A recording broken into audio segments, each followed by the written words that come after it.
കൊച്ചിയിൽ കായലിലും മത്സ്യങ്ങൾ ചത്തുപൊങ്ങിയതിൽ തുടർ നടപടികൾ ചർച്ച ചെയ്യാൻ മരട് നഗരസഭയിൽ ഇന്ന് അടിയന്തര യോഗം ചേരും. പോലീസിലും നഗരസഭ പരാതി നൽകിയിട്ടുണ്ട്. പെരിയാറിലെ മത്സ്യക്കുരുതിയിൽ ഇന്നും കർഷകർ പ്രതിഷേധിക്കും. വിവരങ്ങളുമായി അർജുൻ മട്ടന്നൂർ ചേരുന്നുണ്ട്. അർജുൻ, ഏതു തരത്തിലുള്ള നടപടികളാണ് ഇപ്പോൾ അധികൃതർ ആലോചിക്കുന്നത്? അതായത് പെരിയാറിന് പിന്നാലെ കൊച്ചിയിൽ കായലിലും മത്സ്യങ്ങൾ ചത്തുപൊങ്ങിയിരുന്നു. ഈ സംഭവത്തിൽ മരട് നഗരസഭ ഒരു പ്രത്യേക യോഗം വിളിച്ചു ചേർത്തിരിക്കുകയാണ്.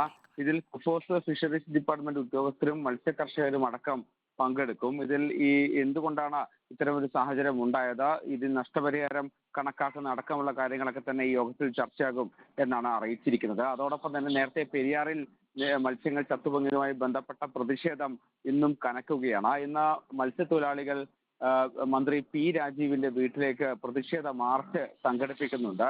അതായത് ഇതിൽ നഷ്ടപരിഹാരം എത്രയും പെട്ടെന്ന് ലഭ്യമാക്കണമെന്ന് ആവശ്യപ്പെട്ടുകൊണ്ടാണ് ഈ മാർച്ച് സംഘടിപ്പിക്കുന്നത്. സ്കൂൾ തുറക്കുന്നതിന് മുൻപ് തന്നെ ഈ കർഷകർക്ക് നഷ്ടപരിഹാരം ലഭ്യമാക്കണം എന്നതാണ് പ്രധാനപ്പെട്ട ആവശ്യം.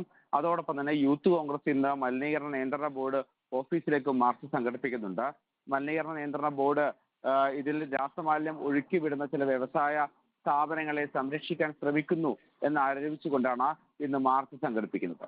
ശരി. കൊച്ചിയിൽ കായലിലും മത്സ്യങ്ങൾ ചത്തുപൊങ്ങിയതിലാണ് തുടർ നടപടികൾ ആലോചിക്കാൻ ഇന്ന് മരട് നഗരസഭയിൽ ഇന്ന് അടിയന്തര യോഗം ചേരുന്നത്. ഒപ്പം പെരിയാറിലെ മത്സ്യക്കുരുതിയിൽ ഇന്നും കർഷകർ പ്രതിഷേധവുമായി രംഗത്തുണ്ട്.